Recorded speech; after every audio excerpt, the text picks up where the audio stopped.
And I'm gonna take my Ultra here, and I'm just gonna put it in front. I've got it set in the bow here.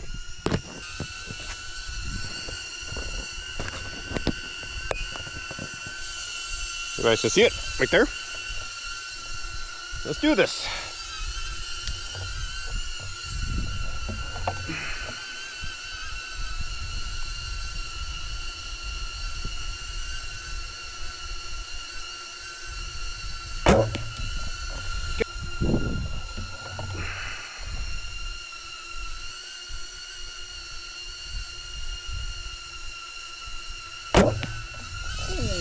Pull over to the left a little bit.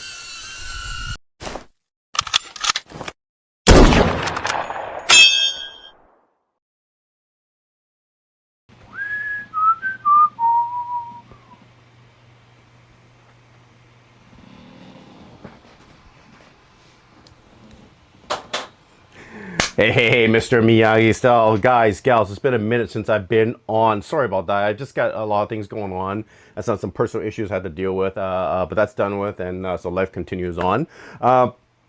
Today's segment is going to be a little different. It's going to be based on three topics. So it's going to be a little bit long. I've chapterized this, so you can just jump to wherever you want to if you're interested. If you're not interested, you don't want to hear me talk. The reason why I'm doing this is because I'm kind of behind on my videos. I had a whole bunch of lists of things I wanted to do, and I just haven't been able to get to it. So I'm going to pack three things in one, and just like I said, just bear with me. First and foremost, we're going to do the 30 plus days of me having to Go Ultra and playing with it, and what I like and what I don't like about the Ultra. I'm going to do most of this overhead so I can explain to you close up as to what I like and what I don't like, and also dabble into some of the 3D printed stuff that I've made for the Go Ultra. We all know that the DJI Nano is out. Guys, I don't have the Nano. Am I going to buy it? Probably not. Just because I'm hearing more bad things than I'm hearing good things about this camera, which is not a good start. It seems to be a half-baked camera that's coming out by DJI. That's what I'm seeing. I don't have the camera, guys, so I can't really say much more about it. If DJI wants to send me one to test out and prove me wrong, I'd be happy to take it, but I'm pretty sure hell will freeze over before that happens. DJI doesn't send me anything. I don't think they even care about my channel, so whatever, it is what it is. And funny thing is, I throw more money at DJI than any other company out there. I gotta stop. Anyways, I won't get too much into Nano. Guys, do some critical thinking. Look at reviews of sponsored, non-sponsored creators. There's tons of it out there on the Nano, comparing to the Nano, to the Action 5 Pro, to the Ace Pro 2, Action 4, to Go Ultra, to Go 3. The list goes on, right? And like I said, look at the pros and cons and just pick out the consistency of certain things of those videos, and that's where you're going to do some critical thinking and decide if you're going to buy this camera or not. I think it's relatively young. The camera just came out, so there's a lot of growing with this camera, like every camera that comes out. That seems to be the consensus with cameras. They always come out and they're kind of half-baked. They're not complete. I think it's just because they're trying to rush it out for a competition. I want to get back into this, so I'm going to jump into. You guys saw the very beginning there with the HoverAIR X1 Pro shooting on my side profile of me target shooting with my bow, and the Ultra was actually mounted at the front of the bow where the stabilizer is. I'm finding really cool places to mount my Go Ultra, which is really nice. And I'm gonna go over a couple things with you guys. I'm gonna go over some 3D printed stuff that I've created, and I'll share with you guys. There's links down at the bottom for those if you want to print them out yourself. If you know somebody that has a printer that you can ask them to print for you, and they're cheap. You don't have to really pay anything for them if you're printing them yourselves, right? And then I'm going to dabble into a couple of Insta360's accessories that I do use, and then a couple of aftermarket stuff. So nothing major. Okay guys, I'm going to do what I like and what I don't like about the Ultra. I'm going to be very quick. There's really not a lot. So far I'm really liking this Ultra. One of the most noticeable features for me when I got the Ultra was that I don't accidentally turn on my camera anymore. I travel quite a lot with the Go 3S, and the one thing that always was just really annoying with the 3S was I kept hitting that record button by accident, because it's so easy just to press that bottom button when it's in your pocket, it's in your bag or whatever. There's been times where I took it out of my bag and this thing is hot because it's been running for like 20 minutes because I accidentally turned on the the record. And same thing I had in my camera bag, and this thing was on and it was really hot in my bag. That's probably not a good thing. Good thing I bring this onto the plane with me, so it's not left in the check-in. Can you imagine? I think it'll probably catch on fire. With the Ultra, I'm finding that I'm not having those issues anymore. The reason why is because you have a larger area to cover here, and the record button is actually on a corner and it's actually recessed in. So when I'm, for instance, when I'm putting this on a mount, I always hit that button accidentally. It always turns on. And it's annoying because when I go and download my files, I have like 21-second files because of accidental button press.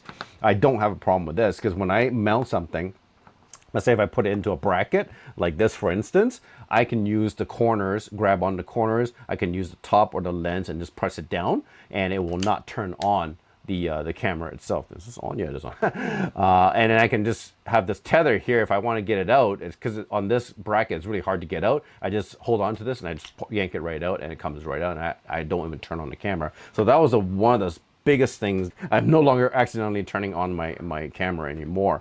The other one that was the decision maker for me was, you guys know I shoot a lot in low light, and to have low light capabilities and pure video in this was awesome, because now I have a discrete portable camera that I can shoot in low light. Because a lot of times when I use this, it's indoors, and this one low light just suffers. Even though it is a little bit better than the 3, it still suffers when the light comes down. And with that new last firmware update, it will actually automatically switch to pure video now without having to goof around with the pod. You can do a 2-press customization on the Ultra. So if I want to turn on, I can hit it twice. It'll automatically go into pure video mode. But I don't have to do that anymore because the last firmware update made the pure video automatic. So it uses the ambient light sensor here, and it can tell if there's enough light, and it will automatically switch it to pure video when you hit the record button. That's really nice to have when you have this on your chest. You don't have the pod with you, it's in your pocket. Just by pressing that button, you know that even though you're low light, this is going to take care of it, provided that you have that enabled. And I have it on enable all the time. Now, here's a drawback of that feature that I don't like. It's almost too sensitive, because I find that even lighting like this, where there's enough light that the 4K 30, 4K 60 would do just fine, this would switch to pure video, okay, because of that sensor. So I think the sensor is a little bit too sensitive. And give us the option to adjust that sensitivity would be awesome, or just crank down the sensitivity a little bit. Not a deal breaker, not a big deal. The other feature that was the big thing from the 3S was the memory card. Having that micro SD expansion right on the camera itself, awesome, awesome, awesome.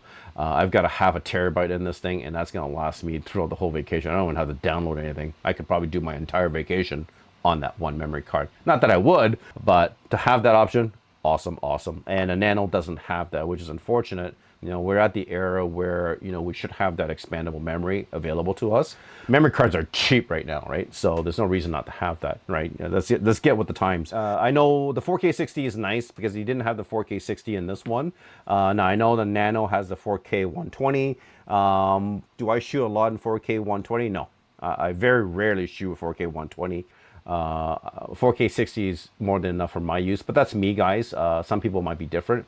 If I want to do slow motion, there's already a slow motion mode in there. I know it's 2.7K only, but honestly, do I do a lot of it? No. If I'm going to get into that kind of stuff, I'll just go to a flagship. I'll just go to the Ace Pro 2. So not a big deal breaker for me. LED lights on the front and a top, haptic feedback on the camera itself, all things that the Nano doesn't have, and I'm not sure why not. That should be basic stuff. Having a flip screen now, it's so nice because a flip screen, when I have the camera in, okay, I can have that flip screen up and I can just put it down easily if I want to turn it around. And I can actually flip it up this way and view it this way if I'm shooting low. Now that's something, again, the Nano doesn't have, because the Nano is a modular system just like the Action 2. It connects, and for you to flip that screen around, you have to disconnect the camera, flip it around, and connect it, right? So it's less practical in sense of switching from one view to another. This is the Action 2 that I have. If I have the aluminum mount on this thing, that doesn't allow me to change views without taking my mount apart taking the camera off, flipping it, and putting the mount back, right? With an aluminum mount or a mount on this, let's say for example, there's a similar mount like this for the Ultra.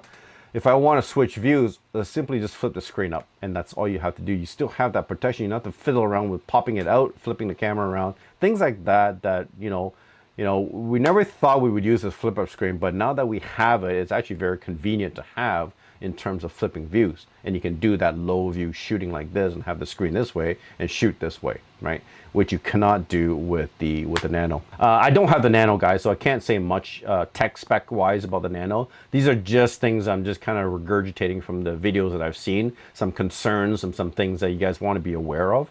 I'm sure it's a great camera spec wise. If you don't have these easy to use features that people have gotten to like, I think it's going to be a tough sell. What I don't like about this is the new mount. Okay, I only have one. Now I have to get more. And I wish that, and I mentioned this in my launch video, that I wish Insta360 in their package that you don't want to get this mount with the standard package. And that's one good thing about DJI is they always bundle their stuff very well. And I have to admit the Nano is coming in cheaper than the Ultra. Ultra should have included this instead of the hat mount. Okay, I use this more than I use the hat mount. I don't use the hat mount at all. I just don't think these new cameras, including the Nano, is something that you want to put on your head. It's just too heavy. It's too cumbersome. Even the Nano, I know it's a pill format, but it's really thick. It's not as small as everybody thinks it is at the beginning. And it's literally the same weight as this. It's, I think, 1 gram difference than the Ultra. So it's not that much lighter than the Ultra. It's the exact same weight that you're putting on your cap. In their previous models, they always come with the finger mounts, the locking clip mount, and they didn't with the Ultra, which is a little disappointing. I know it's probably a cost issue, but they could have just given this instead of the hat clip and made the hat clip an optional accessory, because people would use this more than the hat clip, to be honest with you. And the things I would love to see with this camera is an adapter plate. Okay, a plate like this that cut the finger mounts off here and make that plate Ace Pro 2 mount compatible. I have a million Ace Pro 2 mounts. I would love to see an adapter that allows me to use those mounts, and all I have to do is keep this adapter in the camera here. Prove that. The other thing I would love to see from Insta360 is a separate dive case just for this camera and a dive housing. As a diver, I want to take this tiny little guy down diving with me because it's got enough charge for me to do one dive, and the fast charging will get me, it will have enough time for me to get to the next dive. And to have this small with pure video, that would be just a dream, to have something this tiny. I have so much stuff on my vest and I carry 3 cameras down when I dive. This one, however, changes things around a little bit, and I would love to see that available for this. Now I know underwater requires a special lens. I have the Aqua lens, and if a third-party housing comes in, give me at least the room to fit the Aqua lens on this camera in that housing. That would be dreamy. They actually had a couple of firmwares updated already, improved the pure video. The one thing that I haven't seen, again, that's disappointing, is the compatibility for the Insta360 Mic Air. That was something I was promised at the beginning, and we're a month in now with three firmware updates, and we still haven't seen that compatibility come in. I have a feeling that there's a big one coming, and hopefully the Mic Air will be included into that update. So, all right, guys, just an update. I was doing my video late last night, about 3:30 a.m. and I just found out this morning that one of my comments on the Ultra was that I was a little disappointed that we didn't get the Mic Air support. Well, guess what dropped in the morning when I woke up this morning? So I'm coming in here just to change, just to update you guys. I knew there was a big firmware coming up, and they did drop it. There's quite a bit of changes. This is a major firmware update, and they did add the Mic Air support, finally, the wireless option. Now we know that you could use the Mic Mini wirelessly, and you could use the Mic Air, but only with the RX-TX combination. And it's an awesome update, and I've been waiting for this for a long time. Basically, when you turn it on, it picked it up, no problem, pairing, no problem. Let me just turn it on. So the Mic Air connected automatically, and you see the volume bar at the very top. The cool thing about this is that it allows you to, if you go down, swipe over, I don't know if you can see this, it's got a full mic air menu. So it shows you the mic air connected here. And from the looks of it, you might be able to connect another mic air. I'm not sure about this, guys. I just downloaded the firmware this morning and I jumped on to do this video for you guys, an update. If you look down, there's a whole bunch of options: noise reduction, indicator light, version number, and you can delete, disconnect the device. You can actually use this as a on and off as well, remote button. So when you turn it on, it will actually turn the Ultra on, and you can shut it off as well using just the mic air. So not only is it just a mic, it's also like the mini remote that we saw with Insta360. So yeah, guys, if you haven't done the update, jump on, do it. There's some work on the portrait mode. There's some additions for watches, that kind of stuff. So check it out, guys. The other thing too is that you'll notice that when I take this pod off, guess what? You can still use the mic and there's a preview. Can't imagine. This is basic stuff to be able to do this. And the Nano can't even do that. I'm sure there'll be a firmware update to activate that, but this should have been right out of the box feature. It's a no-brainer. For a little camera like this that can do all this is actually quite impressive. I haven't had any overheating issues just one time. It was sitting on my dashboard of my car and it was really hot. And I think this thing conked out at 32 minutes of recording at 4K 60, which is still pretty good considering it was sitting underneath the hot sun in my black dashboard of my car. That was the only time it overheated on me. I noticed that the heat threshold for the Insta360 cameras are really good, especially the X5. The X5 can heat up really hot and it will still keep going. It's actually quite impressive. Like it's hot to the touch and it's still recording. It'll eventually overheat. Every camera overheats, guys. It's just the environment that you're in that will determine the tolerance of the camera. But that's it. If you guys have anything you want to add or mention, please drop it down in the comments. I would love to hear from you guys. What you didn't like, what you want to see. Definitely post it on there, and I would love to have a list of things I can give the Insta360 for them to look at.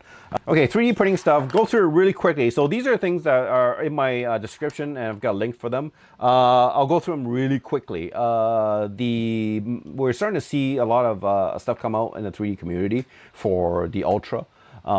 These are two things that are really cool, the brackets. Okay, so the difference between these two is that one is a bracket that you put around, and then you use a thumb screw to lock it in. And once you screw it in, it's actually in there pretty good. It's not going to come out. And you can spin this around and use it on the vertical or horizontal shooting mode. And I've made grooves for the top, so if you're shooting at vertical, there's grooves on top for this tether as well. Okay, this one I just downloaded. I'll share it with you guys. I have to make some alterations to this. It's a very basic unit. Again, this one doesn't require you you don't have the thumb screw to lock it in, and it's easier to take your camera in and out. You have to unscrew the thumbnail or the thumb screw. You just actually take this and you actually this way, and you just actually press it down and it snaps right in, and it's in there pretty good. It's not going to come out. And then the best way to get this thing out is either I might put a little hole in the back so that you can actually pop it out with your finger. The best way, if you have the tether in, just to grab onto the finger and just pull it right out, and it yanks right out. Now this is the same one as the this one here. What I did was I actually put a cold shoe mount on top. The reason why I did that is because I have a little light here. It's a selfie light, and I can take this cold shoe, put it on top, and snap it in. I can turn the light on. And now I have a little vlogging bracket for the Ultra, and it's just magnetic, right? Pops right out, pops right in. So, okay. I got these sticky tabs. Okay, the sticky tabs are kind of a permanent solution to mount your Go camera. It's got these little clips on the side that locks onto the side clips, and it's a double stick. So you stick it on a wall or on your car or whatever, but it stays there permanently because it is a double stick. It's not a reusable double stick, and you just clip this in, and then you got a mount for your camera there. I don't really like putting things permanently on things. So what I did was I actually created a plate fits the sticky mount. Just stick it on here. And it also has the cold shoe mount on top, and I created finger mounts at the bottom, so you can actually take a selfie stick. You'll notice I have the Ring remote on there, and you just put on the selfie stick here, and you take the camera, snap it in. Okay, and you have a little vlogger, tiny little vlogger, and it's easy to pop right out. You just hit the top and pop the camera right out, and it goes right in. And you can move this back and forth. And I have the remote here that I can just turn the camera on and so forth. Cool, right? That's at the bottom for you guys to print out if you want. If you have those sticky tabs, you don't know what to do with these things. Here's a solution for you right here. So I made covers, and you've seen in my Ace Pro 2, I have the lens bumpers. This one goes around the lens. But I haven't been using this one because the lens does recess in a little bit, so you're not really scraping the lens too much. And when you put it down like that, it's on an angle anyways. It's not really affecting the lens. I've been using this more often, just a lens cap that's easy to get on and get off. I've got a little loop on this. You can tether onto something if you want to. And you can just print these out, and I put these down a link for you guys. The best way to do these is to use the TPU, the flexible plastic, because it does snug fit and it stretches out, and it gets in there nice and snug on that lens guard. So those are the things right there. So that's that. Done. Okay, these are the last two I'm going to get into, and I'll get into a little bit more accessories. Oh, I've got one more thing too. This is the 46 millimeter adapter that I created. Okay, the reason why I have this is I got a bunch of close-up lenses, 4-pack. It's a plus 10, plus 6, plus 4, and plus 1. And the plus 10, plus 8 will allow me to do macro shooting with these lenses, right? If you don't want to buy the Toddler Titan kit, you can actually use this exact same lens to do the Toddler Titan effect. All it does is it just snugly fits right into the lens guard. So you got a close-up lens, and you can get up close to the subject. It's about, I think, 4 centimeters close. And I'll drop this down at the bottom. You guys can download it. So this piece right here is if you have any of the lens filters, ND filters from the Ace Pro 2 camera or the Ace Pro 1, that's what this adapter is for. So this allows me, I have a set of Freewell Ace Pro 2 lens ND filters, lens guard. So now you can use the same ND filters with the Ultra. Simple, done, finished. This camera is so small. When I have this thing out of the pod and I'm filming, I don't know where to put this. If I put this in my bag, it gets lost in my bag because it's so tiny. So what I did was I created a little holster for this thing. Okay, it's a 3D printed holster, and you can buy these belt clips from Amazon. It's like 10-pack for like $5 or whatever. And this is just a hair elastic that I cut and use as a locking mechanism. So basically I designed this holster. This fits right in this way, power button facing up. And you just take this tether, and there's a little notch here. You bring it over and just lock it in. A lot of stuff is homemade. And this doesn't allow it to pop out by mistake. I made this so you can actually have the camera in and still use the case. So you go lens down, and there's a little slot at the bottom. It slides right through, and you lock it in, and it's going there. It's a nice little belt clip. So if you want to keep that on your belt all the time, you can have this on your belt and just pull out your Ultra anytime you want to use it, or just pull that camera anytime you want to use it and put it on your chest or whatever. So that's it. I use this thing all the time. I know you may not, you may. This one I actually sell this one because there's a lot more design into this, a lot more plastic. If you're interested, guys, I'll send you the link for this. It's on Cult. So these two right here, I'll do these two at the same time.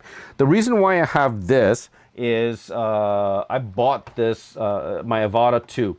This is actually bought this. This is third party, and this is a plastic bracket. It's very similar to this. It's just injection molded, so it's a little bit stronger than what you would print out. I would trust this more than I would trust this if you're using it on a drone or something that's a lot of action based. I like this because it does have the memory compartment that you can open the memory door, and if you have to change memory or pop the memory out to do any downloading, that kind of stuff. The reason why I got this is because it mounts on top of this. You already know what this bracket is. It's for the Avata. It's a locking clip that actually mounts a camera on top, because it has finger mounts. You can match, you can put in a Go 3S, GoPro, you can put in a action camera, Ace Pro 2 on top. This drone has a pretty big payload, so it would actually pick up those cameras and fly without any problems. You'll drain the battery a little faster, obviously. It does have a bottom 1/4 inch 20, and it did come with an adapter that allows you to put another camera at the bottom. I actually had this up running, and I had the Ultra on top, and I had a Go 3 mounted at the bottom, the 3S, and I had this thing flying, and all three cameras were shooting. It was actually kind of cool. Stable. This one, you don't have to screw anything in. It has a locking mechanism, and it's pretty rugged. and it's pretty stable. And it's easy to just pop off if you need to remove that mount off your Avata too. That said, that's done. Anyways, last but not least, Flex mount, strap mount by Insta360. This thing is really wild. This thing has it's like a rubber base. Okay, it has textures on it, so it's not gonna slide back and forth. And it has the locking strap, and it comes with two. One is a shorter one, one's a longer one. This is the short one. And you saw in one of my videos that I had this mounted on the back of my bike on the body in a frame, and you can rotate the camera by using this. So you can mount this pretty much anywhere and have a good rotation view, multiple rotation views. Very useful. You can put it on a pole, bar, handlebar, that kind of thing. I might put this on my motorbike when I get it. It's a pretty solid, and it's easy to just pop right off. Mount for that kind of thing. That's it, guys, for this segment. The next thing we're going to move into is the HoverAIR X1 Pro. Now, the reason why I'm including this in this video is because they just launched a new feature that I was actually part of the group for beta testing this firmware, and that feature is the voice control. If you remember my first video when I first got this drone, I was one of the early adopters, and I literally almost threw this thing out the window because I was having so much issues with it. This drone is at the point where it's almost perfect. I haven't had any issues with it. I use it constantly, whether I'm traveling or if I'm just going out. Those are the two things that always come with me when I go out, when I walk out of this house. The voice control, if you don't know what that is, you all know that the HoverAIR X1 is a AI drone. It's an independent AI drone that has flight patterns that you can use just to get some shots of selfies and that kind of thing. Now, it goes one step further that you can actually buy the optional accessory of the beacon and the joystick and turn this into an actual drone with a remote control, just like the DJI drones. The voice control feature is really cool because how you would operate this drone normally is you would press the buttons on the actual screen or on your phone to preset flight patterns. There's something like 10 different flight patterns that you can use, and you can set like distance, range, a time, that kind of stuff. The voice control allows you to use your voice just like Hey Google, Hey Siri. This one is Hi Hover, and it will actually go into listening mode, and then you can give your voice command to what setting you want. Let's say I say, hey, Hi Hover, follow me, and it will actually switch to the follow me, and then it automatically launch the drone and go. And it can actually do shutdown. It can, hey Hover, Hi Hover, shut down. The drone will shut down without having to press that button and leaving it on until it shuts off. So it's just things like that. Hey, Google just went off. It's just things like that that are more convenient for using the drone, that gets you up in the air, gets your footage, and gets you down in the air very quickly. And that's the point of the whole thing. When I was first testing out the voice control during the beta test program, there was tons of problems. The drone was going off by just talking. Like if I had my drone on a table and I would just be talking, having a conversation, the drone would actually automatically activate and go. So I fold it so it can't activate and fly when it's folded, right? Right now with the new finished version I just got a couple days ago, I haven't had any accidental voice recognitions with the drone. It's very accurate. It works really well. There doesn't seem to be any issues yet the last 2 days that I've been playing with it. So anyways, that's that. The other reason why I brought out HoverAIR X1 is because they have a big sale this weekend. Or if anybody's in the market for one of these or interested, this is a time to get one because they've got a big promotion going on this weekend. It's like up to $400 off on the hover drones. I've dropped the link down in my description. Check it out, guys. I don't get a commission. I'm not sponsored or anything. I just thought you guys might be interested because it actually came into my email box and I saw it and I thought, hey, $400 off, bonus, right? Here's some samples of the voice control mode. I'll let you take a peek at it and I'll just voice over some of that footage for you. I can use voice control to change the actual preset flight patterns, like the hover, the cycling mode, the follow, and so on and so forth. So let's do a couple of things here. Current mode, hover. So there's a key command. You have to say a certain word for it to listen to you. And so I'm going to set to follow me. And the first thing I have to say is, hi, hover, follow me. Follow. Close. Follow. It's pretty wild. Okay, so there it is right there. So I'm gonna shoot a couple rounds. It can't be too long, unfortunately.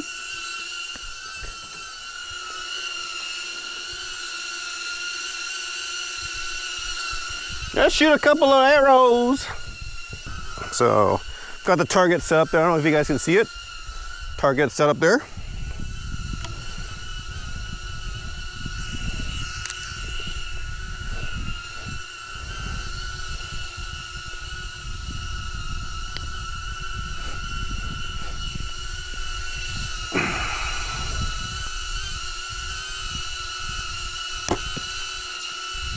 Yep, 20 yards. Not bad. 2 arrows. So we're gonna shoot 2 arrows.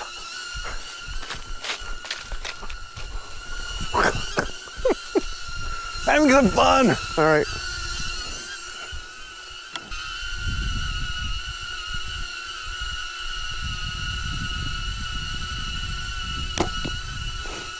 Okay, let's go.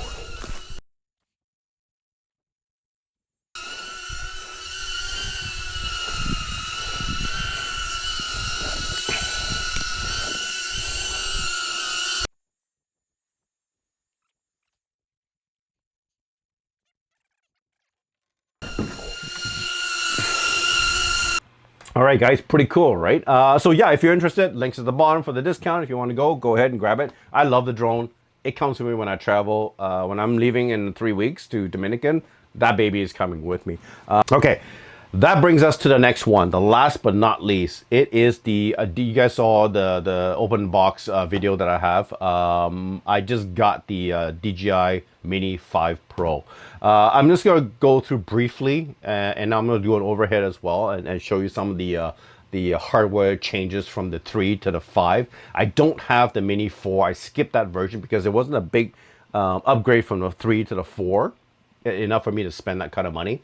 But from the 3 to the 5 is a significant upgrade. Even from the 4 to the 5, some of the features are pretty significant. So I pulled the trigger on the 5 because I knew the 5 was coming out. It's going to have some pretty cool features on there. And I'm glad I waited. That way I'm not stuck with a 3, 4, and then a 5. I'll probably end up selling my 3 if I can. But I like it a lot. I might keep it. We'll see.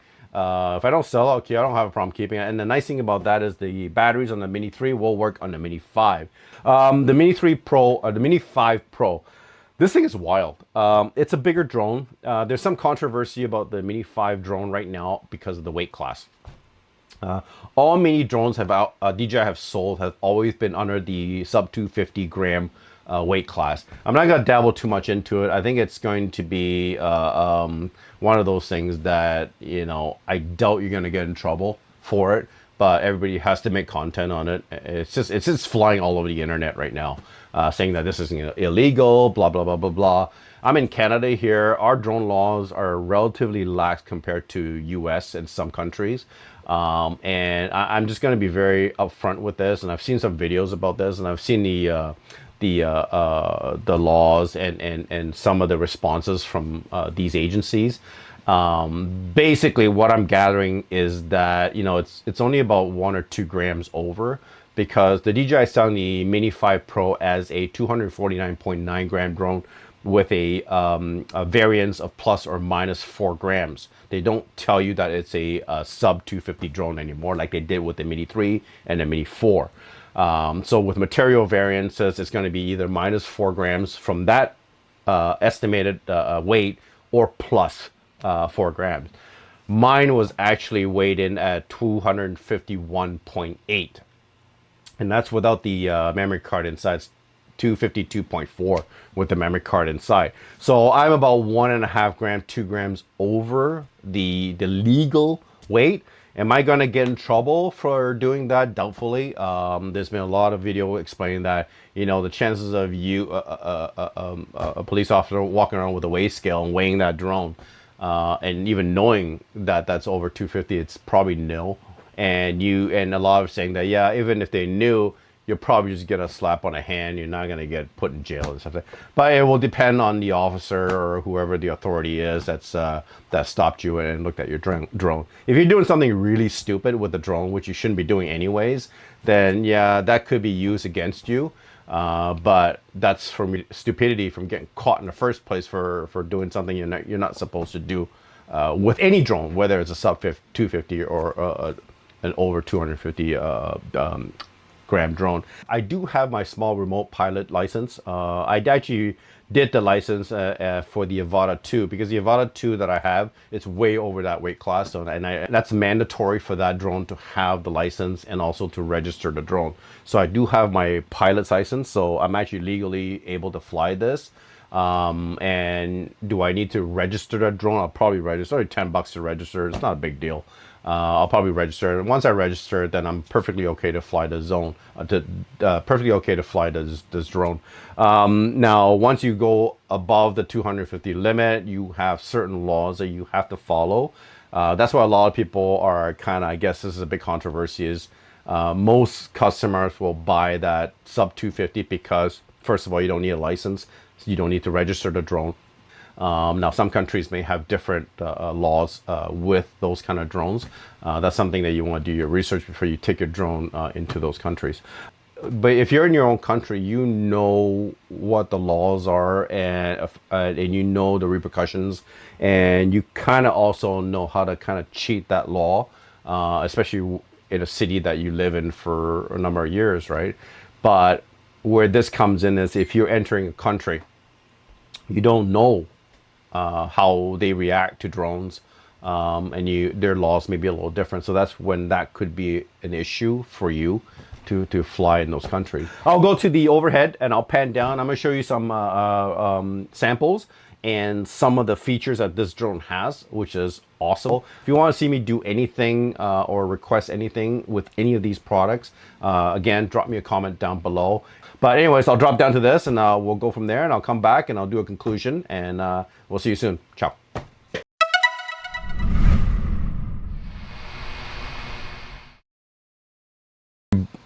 All right, guys, the new DJI Mini 5 Pro right here, guys.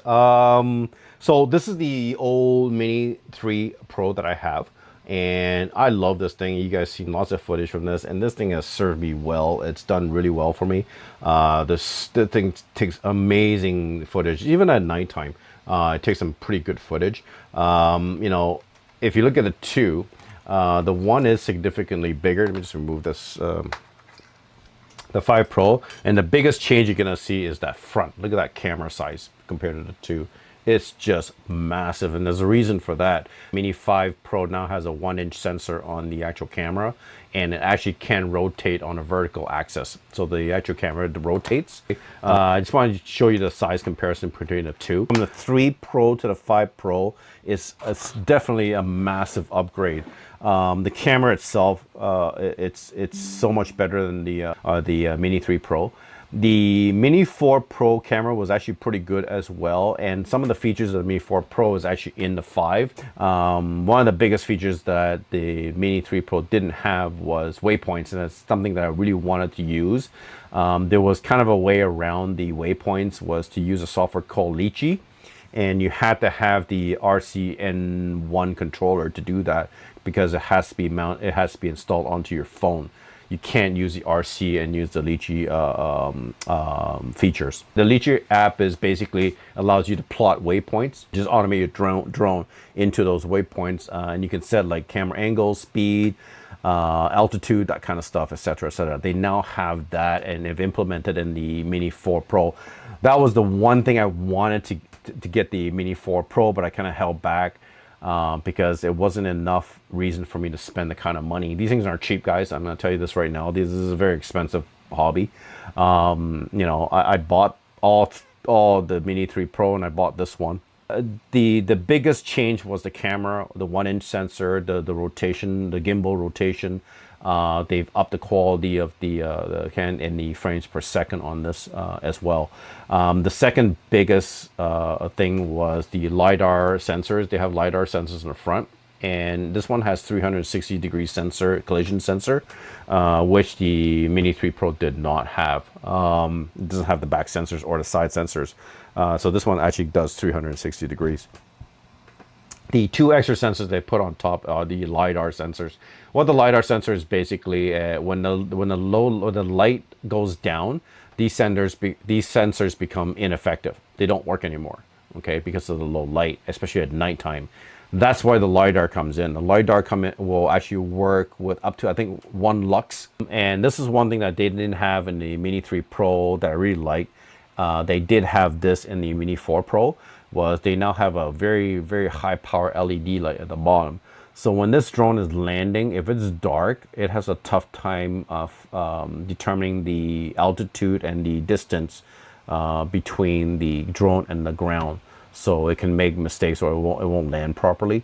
That's where this comes in. The other feature they brought in was the removable propellers. Okay, these propellers are no longer like the Mini 3, Mini 4. You don't have little screwdrivers and tiny microscopic screws that you have to deal with to replace the blades. It's a simple press down and turn, and actually pops right out the propeller. And they give you, I think, 4 sets or 2 sets of extra propellers. If you're out in the field and you're flying this thing and you damage one of the propellers, the screws on the Mini 3, you can see it. They're right on the propeller itself.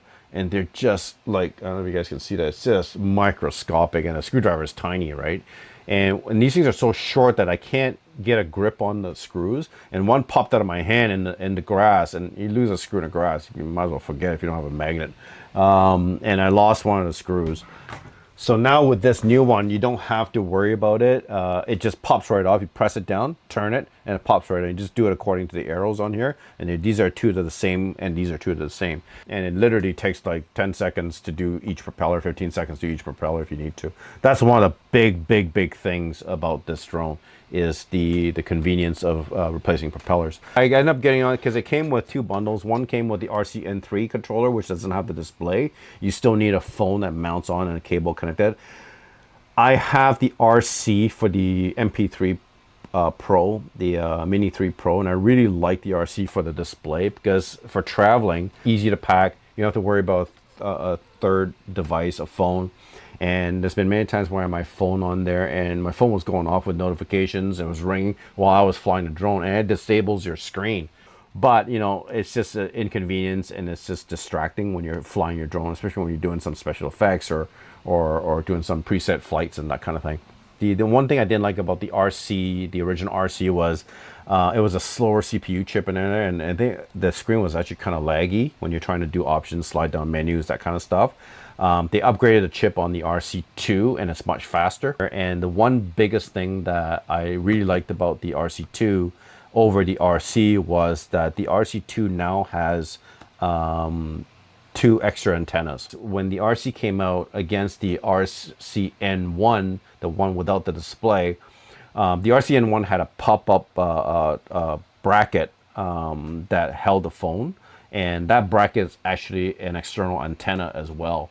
So you had that extra antenna. So the one without display reception was actually better than the RC because of that. Because the RC had the antennas built right into the remote. There was 4 antennas that are built into the RC remote. Now the RC2, they improved that with the RC2. It's actually the same 4 antennas built in, plus 2 more on the exterior. So you get much better reception with the drone by using this remote. Now, am I going to fly 25 kilometers? I think that's the maximum range for this RC. It's an 04 plus transmission with the Mini 5 Pro. Am I going to fly 25 kilometers? Not likely. Now, what's important to me having that extra antenna is if I'm flying close by and there are interruptions, my signal will be better than having a 4 antenna base remote control rather than a 6 antenna controller. So if I'm doing something like waypoints or active tracking or anything like that, I know I'm going to always get optimal reception with the 6 antenna. Even though it's close by, I know I'm going to have good reception, right? So that's the point of having the extra antenna on the top. This remote is really nice, and I bought the cover for it just to protect it from the screen. That if I'm packing it away for traveling, I just have to close this, put it away in my bag, and I'm good to go. And the only thing I have to carry is my remote, my drone, and my battery pack. Okay, I bought the Flymore RC2 bundle in Canada here. The battery pack comes with 3 batteries total. One's in a drone, 2 is in the pack. The old charging system, I think the Mini 4 is the same. Correct me if I'm wrong, guys. I don't have the Mini 4 Pro. The charger would charge 1 battery at a time, whereas this one charges all 3 at the same. Because the one in sensor with the night mode, automatic night mode, is unbelievable. It's so much clearer and brighter than the Mini 3 Pro. But yeah, it just looks really good. And flying this at night is just such a pleasure now. And you get some spectacular footage. The shortcut key right here is pretty cool. When you've got it connected to your tablet or your phone, all you have to do is press that, and it actually automatically downloads all the files and video files from the drone to the actual camera or the phone or the tablet. The one thing I really like about this is on the MP3 Pro, when you have it connected to the USB-C via computer, you have to turn the drone on to get access to the memory card to download the files. With this new one, you don't have to anymore. As long as you have the USB connected, it automatically accesses the drone. I think it turns on a little bit of power from the USB, just enough to access the memory card, and you can just download from there. You don't even have to have the battery in, which is really cool, and you don't have to turn a drone on to do that. With the Mini 3 Pro, you have to turn the drone on. So the other cool thing that I didn't mention is that the function that you can actually turn on is the auto on when you retract the arms, the propeller arms of this drone, which you didn't have with the previous models. This is the trigger arm right here, the power arm on the right hand side. So let's say if I open up my my drone and I'm ready to fly, and as I'm opening up these arms, notice nothing happens with the drone, but this is the last arm. When I open up this one, the drone will turn on.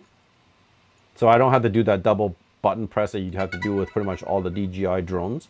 To turn it off is the same way. If I take this arm and I shut this off first, this is the trigger arm, and you'll see it turn off. Aircraft will power off in 5 seconds. Press any button on aircraft to cancel. That's a pretty neat feature. So you don't have to worry about the buttons and pressing the buttons and so on and so forth. All you have to do is just retract your drone like you normally would to store it away, and the drone will automatically turn off. All right, guys. This is the whole thing. This is the kit and caboodle. All three things. I hope you pick something up from all three of these. Now, guys, I'm not going to do camera comparisons because I don't have the new cameras. I don't have the Osmo 360. I don't have the Nano. I'm not going to buy them at all. I've spent enough money, and on the last expenditure was the Mini 5 Pro. And I'm probably going to end up buying the new anti-gravity A1 drone. That's going to be extremely expensive. I just can't pass that up on that drone. I love 360 stuff. It's just so fun to do. It's a lot of workflow, but it's just fun to do. But that's it for the this video. Guys, if you haven't subscribed, like, click notify, please do it. It helps me with the channel. I don't get paid for doing any of these. I get the odd stuff here and there for free, so that I can share my experiences with you on those things. But like I said, guys, have a great one, and don't forget the discount for the HoverAIR X1 Pro, the promo weekend. Like I said, any questions, and all the links for the 3D printed stuff that I mentioned here are down in my comment section. So if you want to go down, just download them and give them a print. If you have any questions about the 3D printing and what settings you need, just shoot me a question. I'll be happy to answer you. All right, guys, have a great one, and we'll see you guys on the flip side. Ciao.